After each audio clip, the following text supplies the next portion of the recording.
En X1 utilizamos mucho la culpa. La culpa está muy presente. Si la culpa es esto, muchas veces se señala con el dedo. Y decimos, porque es culpa tuya, es culpa del otro, es culpa de la vida, pero de alguien es culpa. Una vez me dijeron, observa bien tu mano, porque cuando estás apuntando con un dedo, hay 3 deditos que te están apuntando a vos. Y quizás eso te esté recordando que aquello que tú estás culpabilizando fuera también tiene mucho que ver con lo que estás haciendo.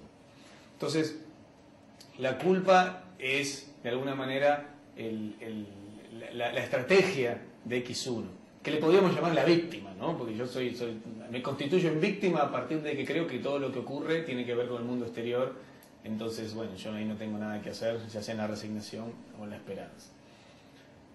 La víctima también se culpa a sí mismo, y ahí hay que distinguir. Culparse a sí mismo no es hacerse responsable. Agarrar un látigo de 7 colas y pegarme en la espalda diciendo, ¿por qué hice esto? Siempre lo mismo, no implica ningún acto responsable. La responsabilidad tiene que ver con la habilidad de responder, no con la habilidad ahora de culparme a mí mismo.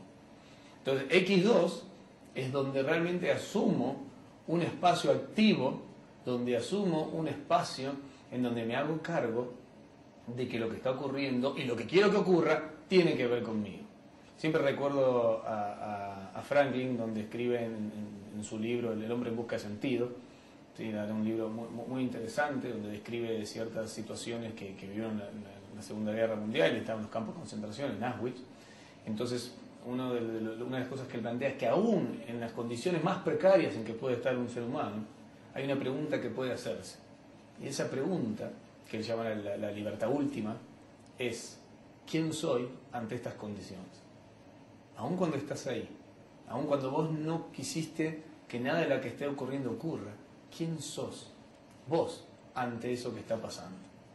¿Quién soy yo ante esta situación?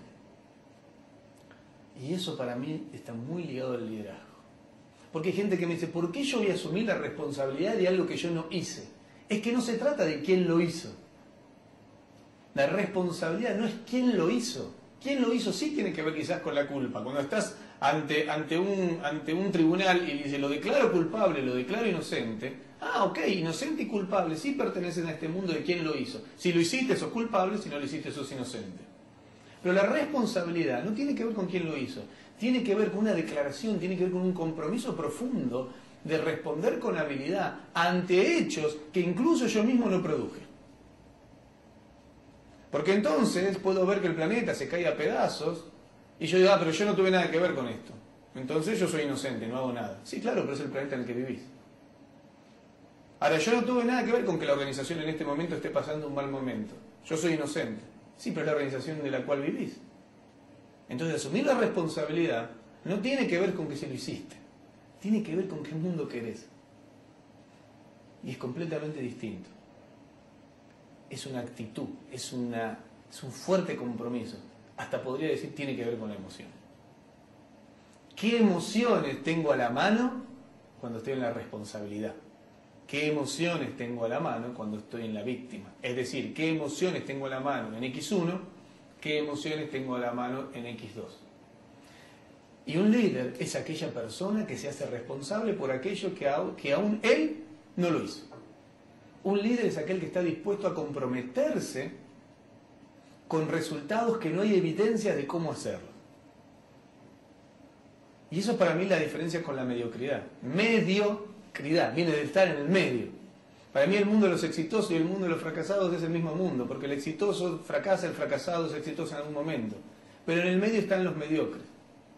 Mediocre, aquel que no está dispuesto a hacer absolutamente nada por hacer algo distinto. Siempre va a estar siguiendo a otro. Y solo se va a comprometer con aquello que sabe lograr, y que sabe que puede lograr, y solo se va a hacer responsable por aquello que sabe que hizo. Y no siempre. En cambio, el exitoso, y no tiene que ver con el exitoso de riqueza, tiene que ver con lo que cada uno considera exitoso, ¿sí? Aquello que sea éxito para ti. Entonces, el exitoso tiene que ver con asumir responsabilidades que están más allá de lo que yo mismo ejecuté, de lo que yo mismo hice. Ese es el llamado X2. Y no hay ninguna posibilidad de gestionar las emociones si no estoy en X2. Si no asumo mi responsabilidad en el espacio emocional. Por ejemplo, creo que todo mi equipo me miente. O no todo mi equipo, pero generalmente me mienten. Me encuentro con que me mienten, Entonces la pregunta es, ¿qué tengo yo que ver con que me estén mintiendo? Entonces cuando puedo empezar a ver, puedo gestionar las emociones y me doy cuenta que las emociones viven en un espacio sistémico, empiezo a observar que la mentira en gran parte es resultado del control. ¿Querés que te mientan? ¿Quieres que te mientan? Hay una fórmula que no falla: controlar. Hagamos un paréntesis y lleguemos al terreno de la pareja, donde ahí se entiende muy bien generalmente. Controla y controla y controla a tu pareja. Indefectiblemente, para evitar el conflicto, en algún momento te va a mentir. Pero el problema es que tú te vas a dar cuenta que te va a mentir. Entonces vas a controlar más. Y entonces el otro más va a mentir. Entonces vas a controlar más. Estamos en un círculo que lo único que genera es un espacio relacional, emocional de desconfianza, de inautenticidad y de negación del otro. Porque el otro no puede aparecer en el espacio del control. No tiene presencia para mí la persona cuando estoy en el control. Lo que tiene presencia es manipularla para que haga las cosas como yo quiero que las haga.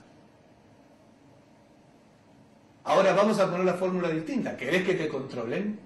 Mentí. Miente, miente, miente y vas a ver que te van a terminar controlando. Entonces cuando voy a una organización y me encuentro con el gerente, dice, lo que pasa es que tengo que controlar porque esta gente no está comprometida y miente. Y después voy a hablar con la gente y me dice, lo que pasa es que tenemos que mentir para evitar problemas porque nos están controlando todo el tiempo. Entonces es muy interesante porque lo que uno cree que es la solución, en realidad es el problema. Porque cuanto más controles, y eso es lo que el gerente cree que es la solución, cuanto más controles, más le mienten. Y los otros, que no quieren que lo controlen más, mienten. Y cuanto más mienten, más los controlan. Entonces estamos en un círculo que se retroalimenta y tiene como resultado, como una propiedad emergente de ese sistema, la improductividad y no poder estar, obviamente, en un espacio de bienestar. Y si no hay bienestar, no hay liberación de potencial. Entonces, ¿qué hay que hacer? ¿Hay que dejar de controlar? Bueno, no se trata solamente de dejar de controlar. Se trata de ver cómo construimos un espacio de confianza.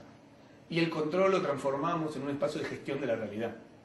Porque gestión de la realidad, para saber cuáles son los datos en los cuales estamos operando, y por ejemplo un grupo de ventas, saber cómo están vendiendo, cuántas entrevistas tienen, y toda una serie de estadísticas, por supuesto que nos sirve para poder proyectar, para poder diseñar, claro que sí, pero una cosa es monitorear, gestionar la realidad, los resultados, y otra cosa muy distinta es habitar en la emoción del control. Y es la emoción del control la que contrae al trabajador conversacional, aquel que su habilidad no descansa en algo manual, sino que tiene que ver con cómo comunica, con cómo conversa, con cómo escucha. Por eso ponerse en X2 para hacerse cargo de en qué tengo que ver yo con esto es fundamental para poder gestionar las emociones.